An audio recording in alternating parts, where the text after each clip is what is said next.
Good morning and welcome to the National Newspaper Publishers Association's Let It Be Known. And it is the last Friday of the month. That means, drum roll, the Fool of the Month will be revealed today by Barrington Salmon. We look forward to that. But also this morning, a Mississippi lawmaker, one whom the Jackson Advocate describes as a Democratic turncoat, has introduced a bill that would allow for the removal of elected officials, and many believe she's targeting Jackson's black mayor.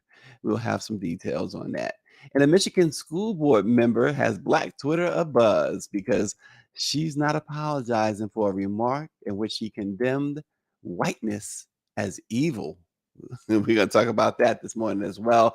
Also, Black girl magic, Black women power. How are you going to put it? Well, Washington, D.C.'s Langdon neighborhood is getting its own mini strip mall full of Black-owned, women-run businesses. We're going to tell you about that as well. But first, all 5 of the former Memphis, Tennessee police officers are in jail. They're in custody where they belong in connection with the death of Tyre Nichols. We discuss with Barrington Salmon and Austin Cooper of the Washington Informer. Barrington, Austin, good morning.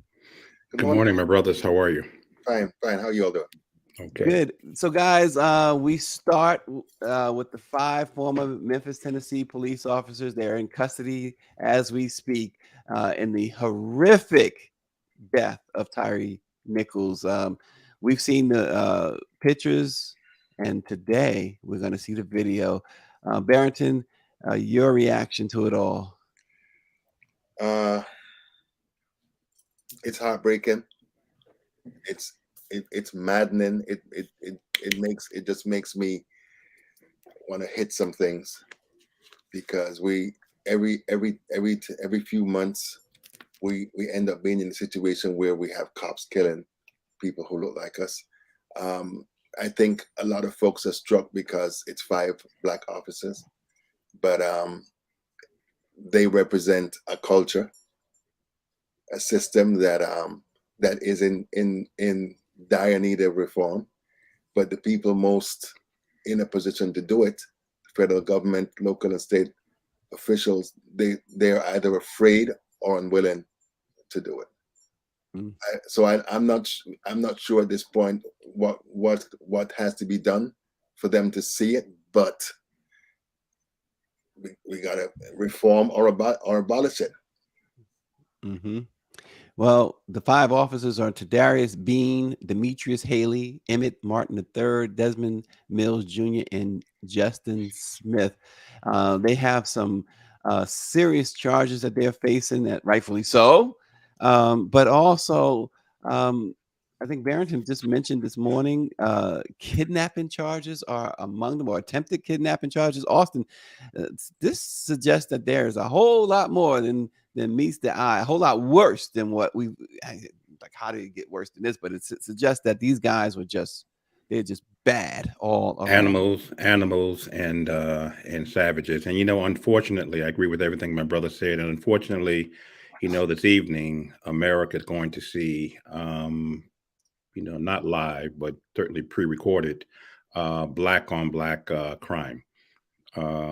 And this type of abuse to any human being, regardless of color or race or orientation, is just horrific. But this is all the more painful because it was 5 brothers doing this to another brother. When I read about this, and when I saw the image that Bridget showed of him in the hospital, it's just painful to look at, and I'm already bracing myself for the video that's going to be released this evening. Yeah. And I feel that particularly since it was black on black crime by law enforcement officers, that in some ways it is a re-killing or a killing again of George Floyd, Tamron Rice, Eric Gardner, Trayvon Martin, all over again. Where was the humanity of these cops? How could 5 law enforcement officers react this way and not one stop? Yeah. It makes you wonder what did they see to you and Barrington's point. That there's more to this story. It's almost like he witnessed something that he was not Right. supposed to witness. It's so personal and so violent and so vile. This guy, this was something that we would never have thought, right? Black cops doing this, but as Barrington keeps saying, and you cannot, I don't think there's no dispute to what Barrington keeps saying about the whole system, the whole, Absolutely. the culture and policing itself.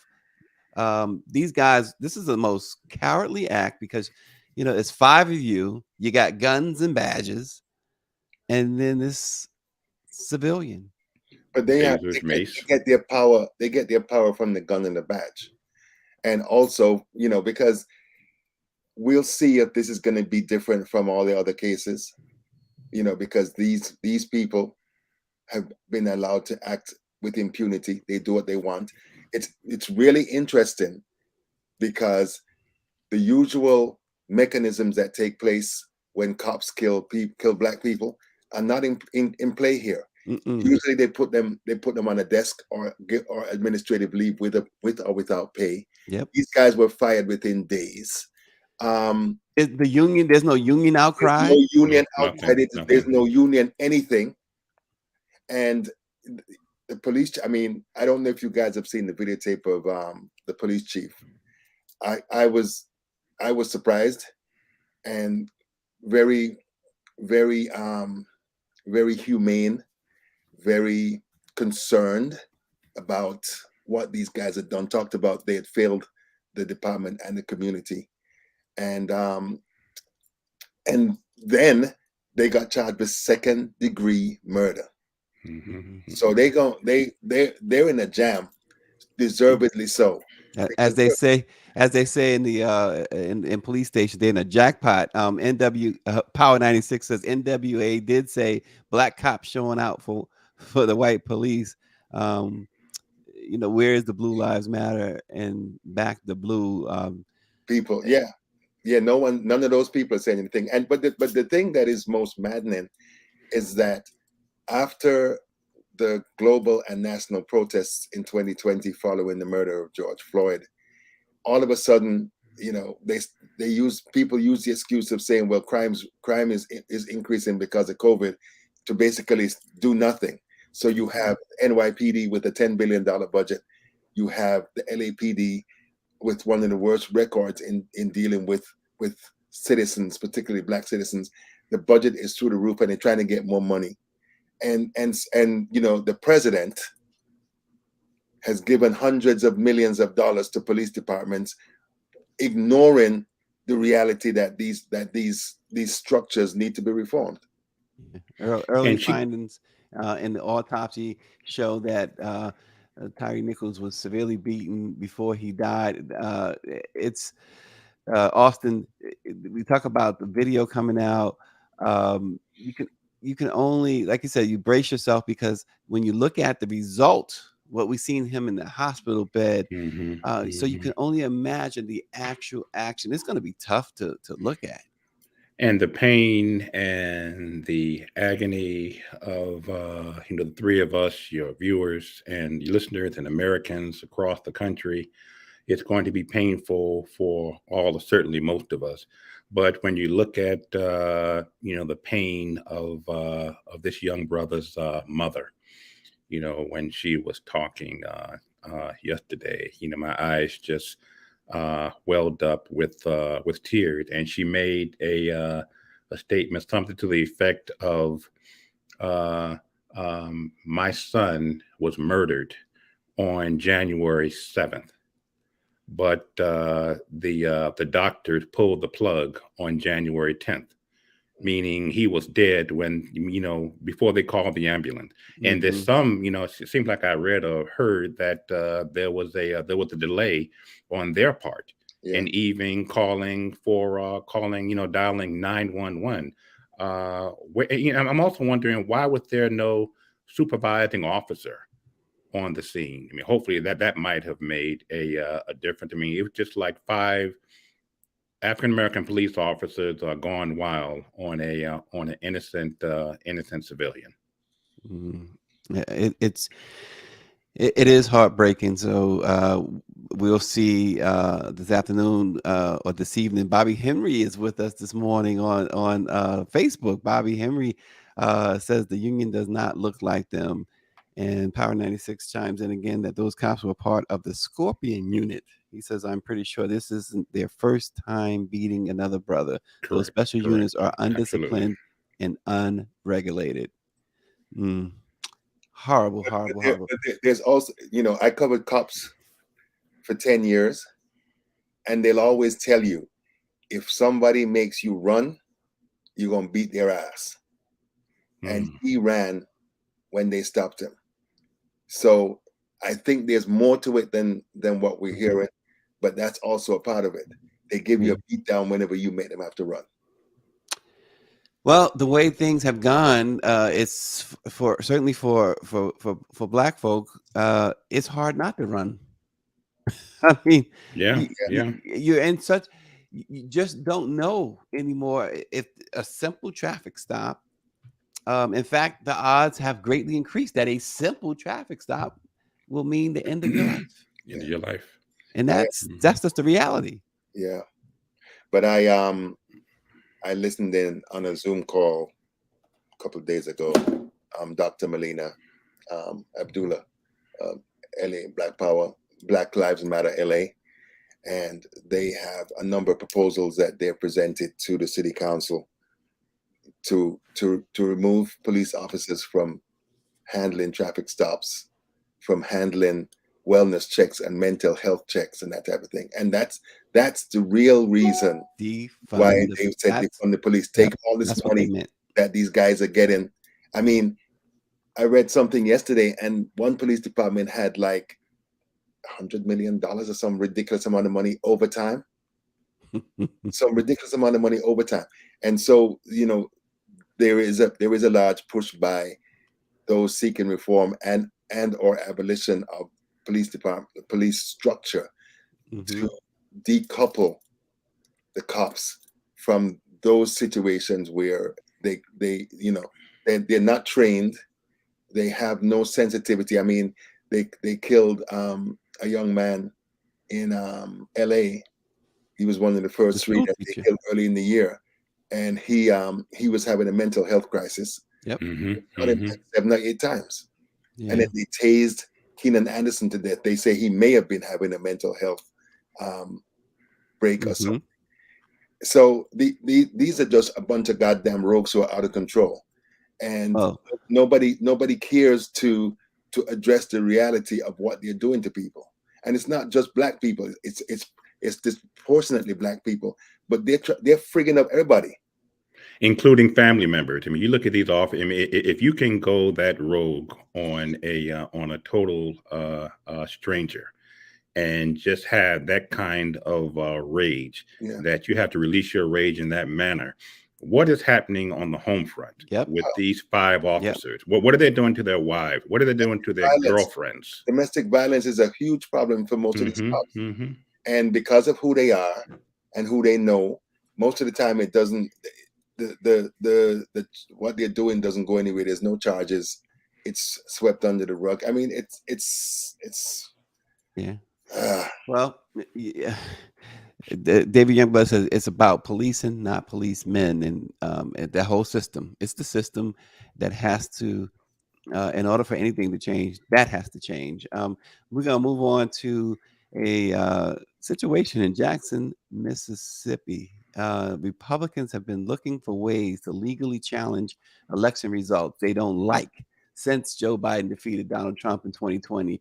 And in Mississippi, Representative Chandra Yates, whom the Jackson Advocate describes as a turncoat Democrat who claims to be an independent, has introduced a bill that's right out of the GOP playbook. She introduced a key amendment to state legislator. It's SB or House Bill 370, which was first passed in the 1950s and created during Mississippi's Prohibition era and was aimed at corrupt sheriffs who weren't enforcing the Prohibition laws in dry counties. But she wants to be able to remove public officials, but particularly Mayor Lubumba, she wants out. And so she wants the governor, the Republican governor, to go along with this as well, to because they have this petition. The bill would really allow them to remove the official with a petition by 30% of the electorate and a written statement of no less than 200 words spelling out why the officer in question should be removed. The governor would then appoint a 3-judge panel to determine whether the petition is valid. And once it is determined that the petition is of merit, the governor can hold a special election allowing voters to again determine if the city official in question should be removed. And again, this is totally aimed at the mayor. There's no two ways about it. Austin, some people might say public officials, there should be a mechanism to remove public officials, but what's behind this bill? Racism, and racism. And it's interesting how this Representative Karen here and how other Trump supporting racists selectively don't mind going to the history books to justify their current expressions of racism, yet want to be selective about that very same history being taught in our schools. I mean, whatever happened to the days of yesteryear when you're not happy with someone and you vote them out? This is an extension of the Trump playbook. In terms of, what had the mayor done wrong, other than be a black man elected mayor? And he's going to, I think he's maybe approaching his year term, if he's been in that long. What has he done to justify this other than being black while mayor? That's being black while mayor. Barrington. Here's the thing. I won't say what I want to say. These white people in Mississippi who are in elected office, most of them are a bunch of racist clowns and fools. She's pissed, and she's probably carrying water for the legislature and the governor because Lumumba has been very critical of what they've been doing in terms of the poor state of Jackson's water system. Yeah, because in some reporting that I did, they basically put in place a 2-stage approval process. A board of 3 people, including the governor, the CFO, and some other person, to approve any work or any fundraising mechanism for Jackson, not for any other goddamn city in Mississippi, just Jackson. Just Jackson. And like maybe 2 years ago, they tried to get like a penny tax get legislation to add a penny tax to take care of the water system, and Tate Reeves and the rest of them turned it down. So, and he's been very open about their incompetence and their unwillingness to do anything for Jackson, because Jackson is the black Democratic spot in an all-white state. And here's the deal. Power 96 brings it home. Says that Karen needs to be worried about the $77 million that conservatives in Mississippi stole from welfare recipients. Yeah. Brett Favre. Thank you. Yeah, $100 million. $100 million. Yeah. Brett Favre and former Governor Phil Bryant. Nothing's happened to them. Nothing. No arrest, no charges, no nothing.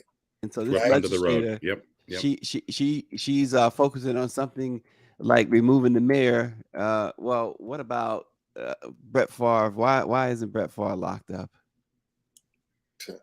Because of his skin color. Celebrity. Yeah, celebrity. So yeah, celebrity and skin color. I mean, again, you don't hear any more about the story. There Yeah. are no repercussions of him at the federal, state, or local levels of government. And instead of Representative Karen trying to use her voice in that legislative body to address the issues of the state, including Jackson and the water problem there, this is her way of addressing the issue by this nonsense legislation of removing him. You asked earlier, Stacy, about the process for removal. Yeah, you vote. You vote every 4 years, or you vote every 2 years. And in instances of corruption, then you may have a recall. But the power of the ballot. Yeah. Well, But Austin, you have to remember, that we live in a time and a system that these people feel entitled and privileged to change Absolutely. whatever it is, no matter what is in place. Whenever they find themselves aggrieved with something that we're doing, there's always a different set of rules. There's always mechanisms that they can put in place that is different from what is supposed to be there. I'm so sick of these people. I'm so sick of them. They, every time you turn around, they're talking some garbage about us, but they're a bunch of snowflakes. You can't say anything. Everything for them is a problem. Reverse racism. Oh, you don't like us. Who gives a damn? Who cares? David Youngblood says, ain't no fun when the rabbits got the gun. That's why Tate Reeves and the saltiness don't want Jackson with power. Yeah. Well, how about this, though? Moving on to another political story, sort of. In Michigan, Jackson, Michigan now. Not Jackson, Mississippi, but Jackson. Keisha Hamilton, a school board member there in Jackson, Michigan, is facing a lot of backlash for some controversial tweets blasting white people. She is a racial equity counselor who has served on the board, Jackson's board, since 2021, and she's also the chair of Jackson's Racial Equity Commission. And so with all these chairs and things that she sits on when it comes to racial equity, she says whiteness is so evil. It manipulates and says, I won't apologize for my dishonesty and trauma-inducing practices, and thinks you should applaud it for being honest about its ability to manipulate and be dishonest. Hashtag deceitful.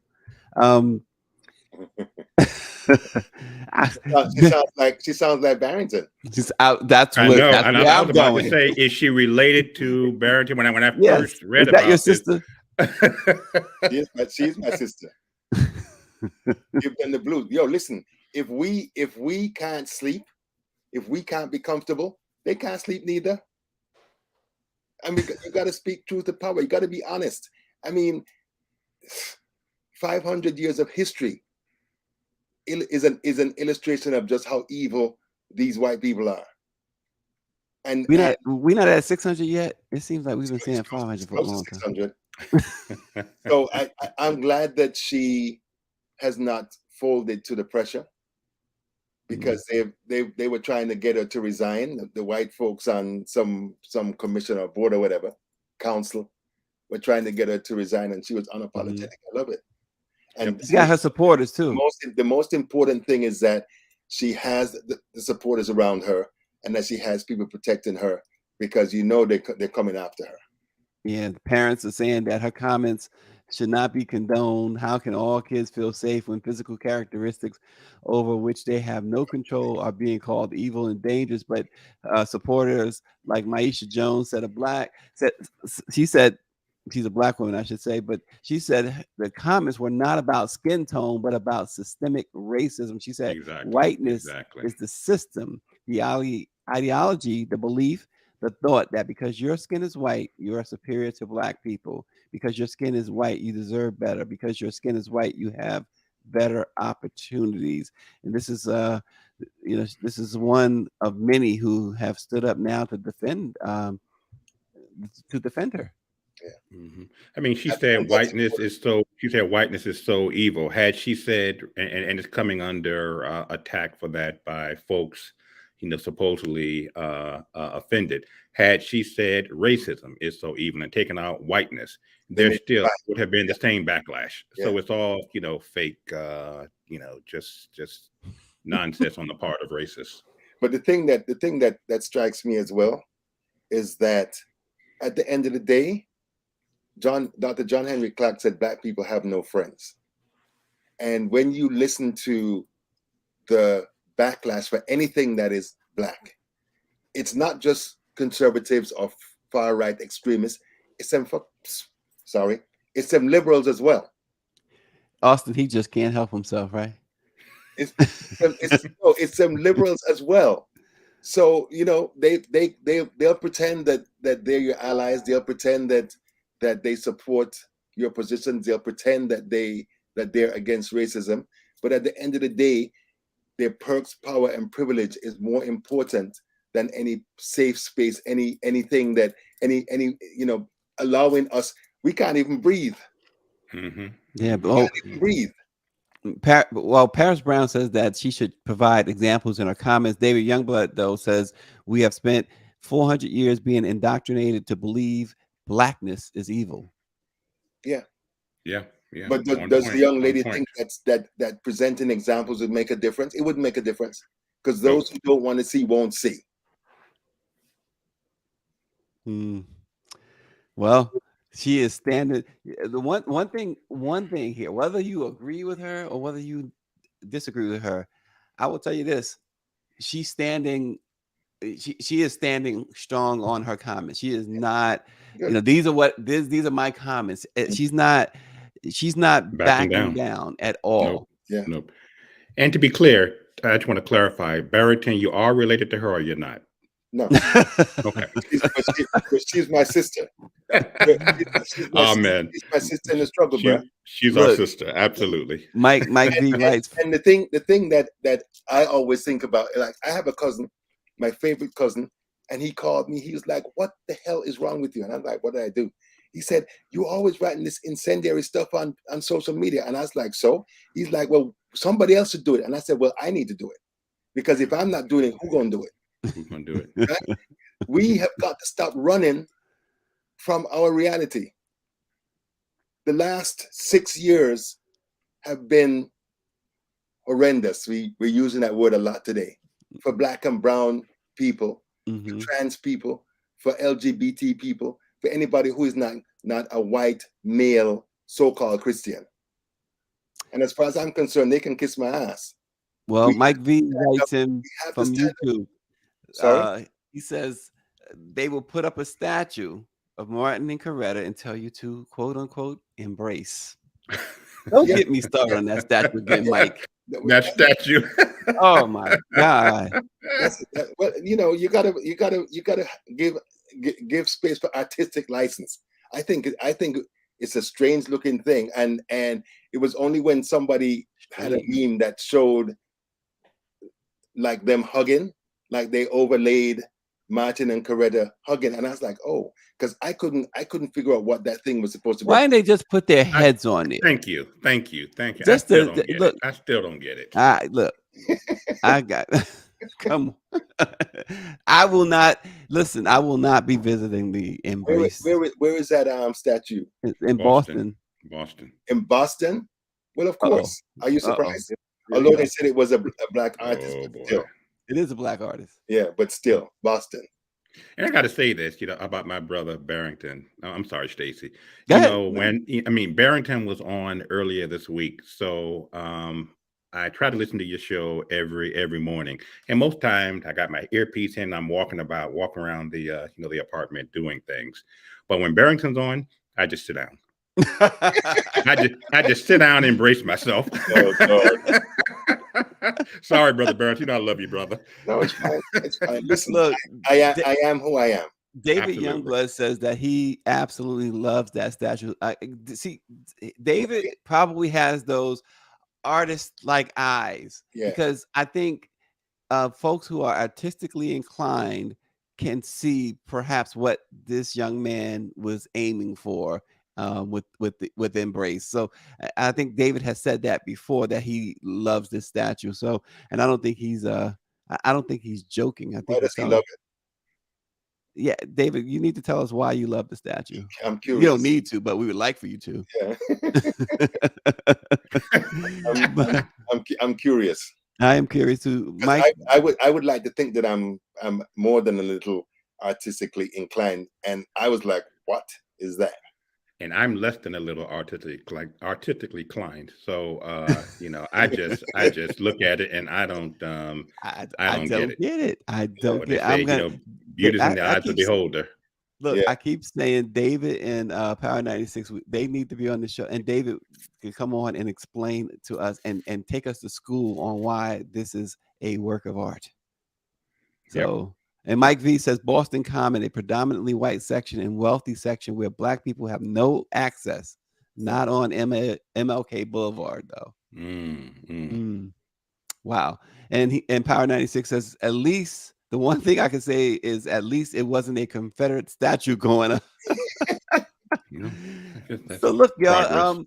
we keep talking about yesterday we had this heated, as Austin called it. He's like, man, he was listening, and this heated thing when it came to that Chef Way and Black women and dark skin, and Yeah. but we keep talking about Black women. We talk about Black women a lot on the show. But Washington, D.C.'s Langdon neighborhood is getting its own mini strip mall full of Black-owned and women-run businesses. And Angel Gregorio has purchased a $1 million property as the new location for her spice shop that she has dubbed the Spice Suite. And she will have this 7,500 square foot lot that will be the home to 4 other Black-owned salon businesses within the upcoming weeks, including hair, nails, waxing, and braiding services. The strip mall that she called Black and Fourth had its soft launch to cut the ribbon to the location. She got some support from the city council and from a few grants, but you have to applaud. I think Barrington, Austin, you have to applaud what she's doing. Well, one of the things, if and I'm sure you guys know it, but Black women they constitute the largest number of Black entrepreneurs. They're out there, they're doing their thing.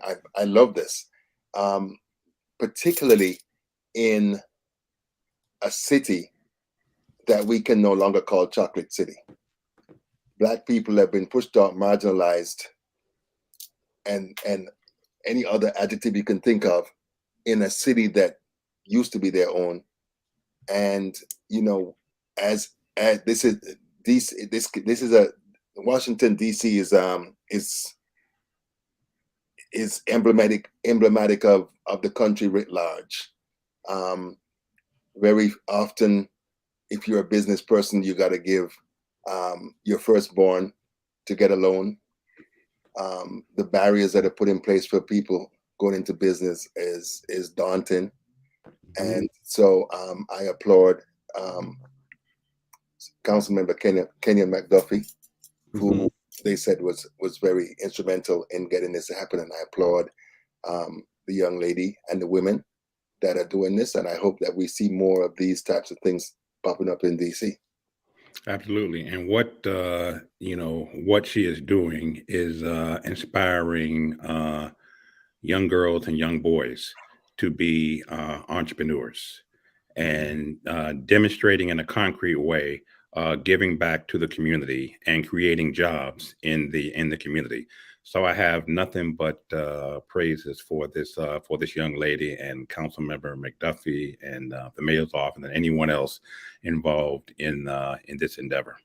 Yeah. And by the way, before we get to the fool of the week of the month,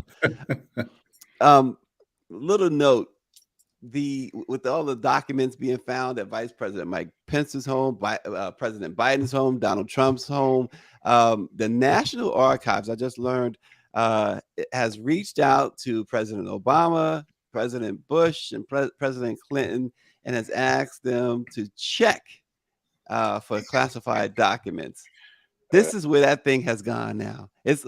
It's like, okay, we can't lock up all the former presidents and vice presidents. So y'all, amnesty and just give them up.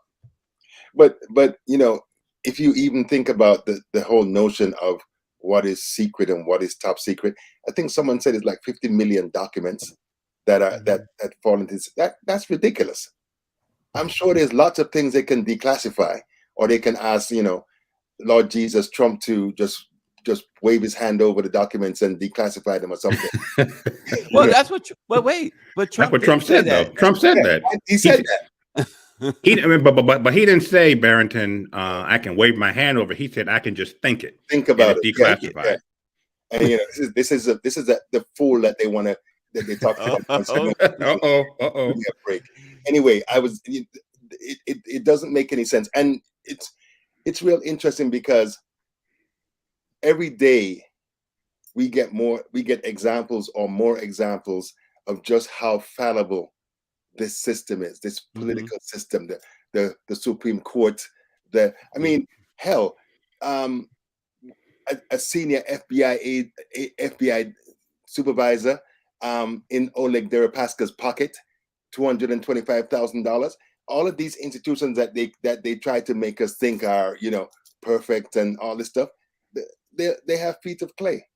Well, look, I have a number of people for Fool of the Month, particularly, and I'm not going to go into this, but because this is Barrington's thing, number one, but the other reasons I'm not going to go to, but particularly over the last few days, I think Greer and I have found some worthy candidates, Really? but who will remain at this point only unnamed. But also, let me throw this one out there. Nick Cannon is trending this morning. Another child. Why? I wonder why. Oh, God. Oh, Nick is trending. He'll never get Mariah back now. I know. Wow. No, I have two people for Fool of the Month. The first one is Ed Reed. Oh gosh. And I think we had Stacey. I don't know if we were online when we talked about it, but we talked about him. Oh. Well, before you get to the winner, yeah, let's just briefly discuss Ed Reed. Yeah. That he's co-Fool of the Month. So he's co-Fool. Yeah. Another category. Okay. Yeah. I little artistic license here. He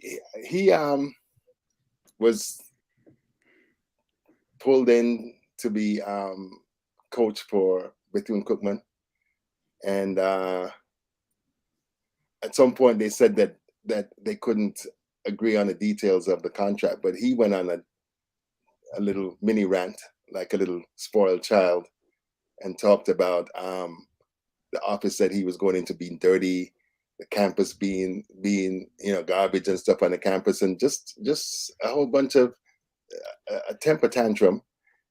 Things you don't say when you're just getting employed by someone. Yeah, if you're trying to get a job, that's not the best way to start off. David Youngblood says Ed Reed let slip family business, by the way. Yeah, and the thing is that if he had issues with that, go to the folks, go to the administration, go to people quietly. This is not stuff that you needed to have out there.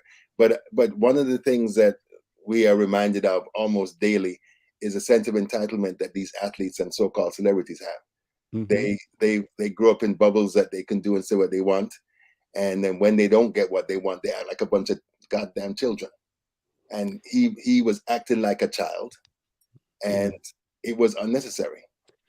Well, congratulations, Ed Reed. That's co-Fool of the Month. All right, Barrington. And the other ones are those 5 monsters that killed Tyree Nichols. As we had talked about earlier, most of the time that a cop kills someone, particularly a black person, they get administrative leave with or without pay. They desk duty, blah blah blah. Full protection from police unions, and the entirety of whatever is available for these rogues. These young men, and I say that advisedly, they forgot that they were human beings. They forgot that they were black men, and they thought that they were. They forgot he was black. Sorry? Oh no, you're right. Go ahead. You're right. They thought that they were blue. They thought that they were Yeah. that they were going to be protected. But as these folk, as the term is, they didn't have the complexion for protection, and so now they find themselves in this situation. And as we talked about earlier, this is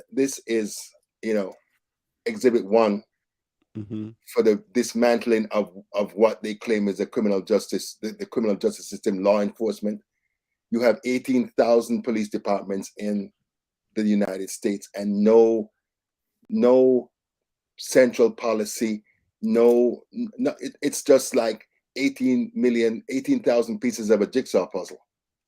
And that's what they use to continue to oppress us. Right. That's what they use to continue to ignore us. One of the things that needs to happen is that we need to find ways to dismantle these police unions, because when they negotiate their CBAs and stuff, the cities usually capitulate.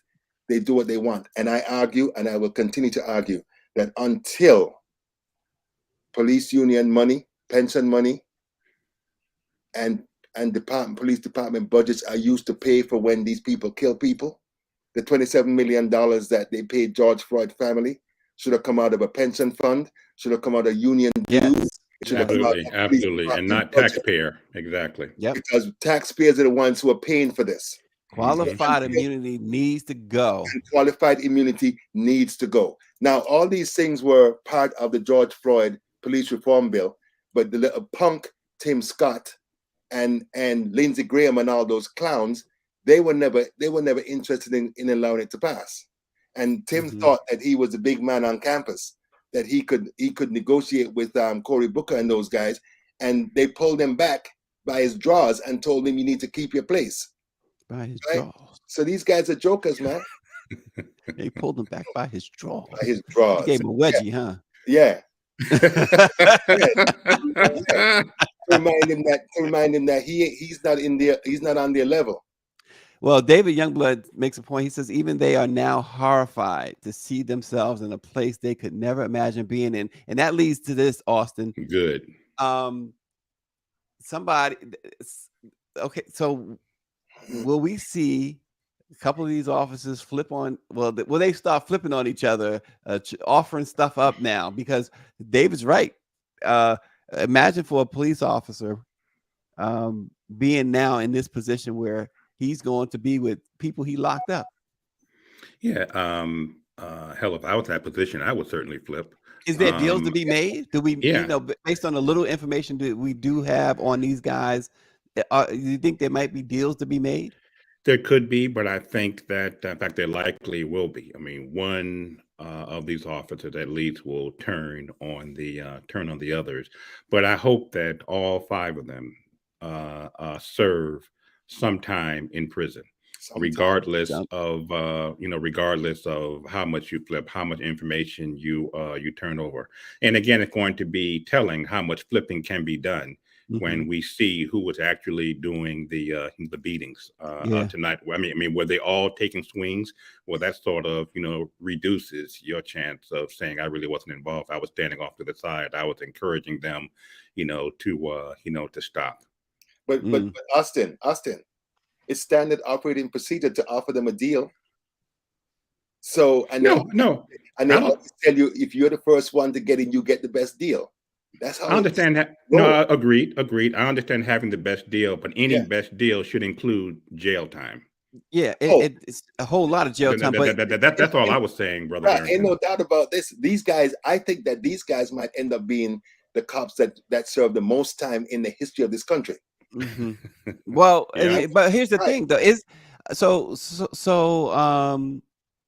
thing about it is all five of them, all Mm. five of them were complicit in this. Obviously, they got the same charges. The evidence, we haven't seen all the evidence. They're gonna show the videotape. Apparently, it's overwhelming evidence. Why even bother with offering a deal? Well, yeah, that's a good question. But here's the deal: if you're an investigator, a prosecutor, and you want to get all the details, you could offer that as a way for someone to get less time, because even when the DA offered the timeline yesterday, there were so many gaps and so many things that they still don't know. So I imagine that they could say to one of them, give us the full details of what's happening, and you can get a deal. So I would expect that would be a part of it. But I hope that they get life. Put them under the jail. Put them under the jail. Because in a case like this, I don't care what color they are. I'm not interested in what color they are. What exactly is under the jail? We say that a lot. What do we mean by that? Dig a hole. I mean, dig a hole and put them under the jail. Yeah. That's what I mean. Yeah, and I'm talking about maybe give them some bread and water. Maybe rations. They need to suffer. Give them rations, right? Yeah. but so I think one of you was saying that they'll be in danger in prison, but most of the time they put them in solitary confinement. Right. They'll have to. And their God friends, their correction God friends will take care of them and look out for them. So. And the sad thing is, I mean, the young brother who was killed, what was he, 22? He was 29. 29. 29. Father of a 4-year-old son, skateboarder, loved photography, loved computers, worked at FedEx. Lots of people loved him, was a really good guy. Because my thing is like, there's so many other candidates that they could have beaten up and murdered who deserve to die. Yeah. I'm serious. But I understand what you're saying. I know it sounds callous and stuff, but that's how I feel. Rather than this young man who going about his business and they decide that they're gonna do what they did. But the thing for me is that I just keep on thinking that there's so much more to this story. Oh, it's got to be. It'll come out. As Austin mentioned, it was too personal. Right. And he mentioned the whole attempted kidnapping charges too. Yeah. So there is a whole lot more to this story that I guess we're going to find out because at some point the charges will be laid out in its entirety. So they're going to lay out the charges today, and they're going to release the video at 6. They said. Yeah. So we'll have a better understanding as to why attempted kidnapping was involved. This has to be something like you guys have been spot on. It has to be something that this young man knew or saw that he shouldn't have known or seen. Because I just happened to be watching TV and they listed the charges and I was like, shit, kidnapping at a traffic stop. So it was like, Yeah. Well, I mentioned this on the program before. The whole Larry Davis situation in New York back in the, I believe it was in the 80s in Bronx, when those cops went in there to execute him. He was a dealer, but they went in to execute him, and he wound up shooting several of them, and he was acquitted. Oh, because these cops, it was proven beyond any doubt that they were coming to kill him. They were corrupt. He knew too much. Yeah. They wanted to eliminate him. That's why they wasn't coming to arrest him, and he knew they wasn't coming to arrest him. Yeah.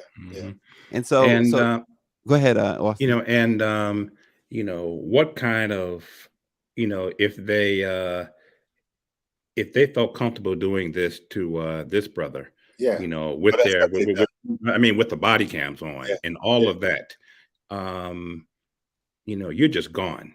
Yeah, you're You're just gone. You're gone. right. And how many times have they done this before Yeah. and gotten away with it? Yeah. And these are 5 individuals. I don't know if 2 of them or some of them were partners, but what kind of a day did you have to convene upon a simple, traffic, what appeared to be a Mhm. simple traffic violation 'Cause it that wasn't just ended that. in death?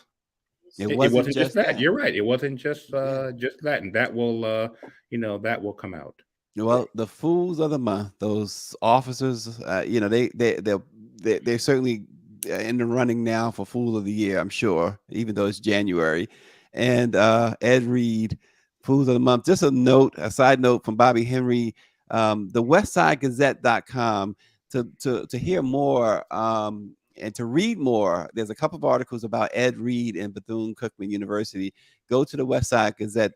They're down there. They know what they're doing down there at the West Side Gazette. So check them out at the westsidegazette.com.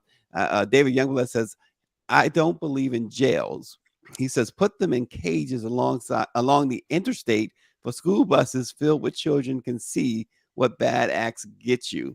And then Power 96 says his sources say that Tyree Nichols was pepper sprayed, handcuffed, and beat worse than Rodney King. And there's a article out this morning with an interview with some of Rodney King's family members who said who are advising Nichols's family to brace themselves for this video. We know that They saw the video, Stacy. They showed them the video on Monday. They showed them the video. Okay. Oh, They're saying brace yourself for the public release of it. When the Rodney King video became public, they had some surreal experiences. The King family, so they are kind of advising Nichols's family on that. This is a shame. To say Rodney King was 1992, 91. 91. 91. And here we are, 2023, and we have something that's worse than Rodney King. It's because there's only a few bad apples. It's not it's the system, like you said. Yeah, it's the system. Yeah, it's the system. Yeah. And I said, burn it down, burn down the whole thing, and start again. That's why we haven't gone off the air yet. I was waiting, Austin, for him to say, burn it down. Exactly. And now we can officially wrap we can the show this morning. but I will respectfully ask our sister Greer, since we have this category Fool of the Month, we need to come up with some sort of a Barrington image of Fool of the Year. It might be maybe an Oscar, with his head down, Oscar, some statue sort of with his head caricature down, but something that symbolizes the Barrington Fool of the Month. And it has to have one of them bubbles where they, like the cartoons where they, and Barrington is ranting, and you got to put those symbols in there to bleep out the expletives. Exactly, because they're gonna be some expletives. You guys are having just way too much. David Youngblood agrees. David Youngblood go, David. He says yes to the Barrington image. So if David agrees, that means it got to get done. I can give Greer some suggestions. No, we don't want you to give any suggestions. That has to come from people like David or Austin or Bobby Henry. But look, thanks a whole lot, Barrington. We have been looking forward to Fool of the Month. Unfortunately, it included these 5 officers. And I say unfortunately only because it's unfortunate that this young man had to endure what these clowns. A 3-minute beating. They said it was a solid 3-minute beating. Goodness grief. Yeah. Well, we're looking forward to next week. We're gonna be in Puerto Rico. Nice. I can't speak Spanish. You know what? I took Italian, believe it or not, when I was in middle school. Italian. And we called it junior high school in New York. Yeah, middle school. That sounds like. Anyway, do you still speak it? Heck no. Oh, is that Italian? Heck, I speak it. Spaghetti, lasagna. Spaghetti. Watch out! They might come after you. Oh man, I love my Italian food. But anyway, Barrington Salmon, as always. Thanks, Austin Cooper. We appreciate you so much. Thank you, and thank you all for watching. Let It Be Known. We'll see you on Monday.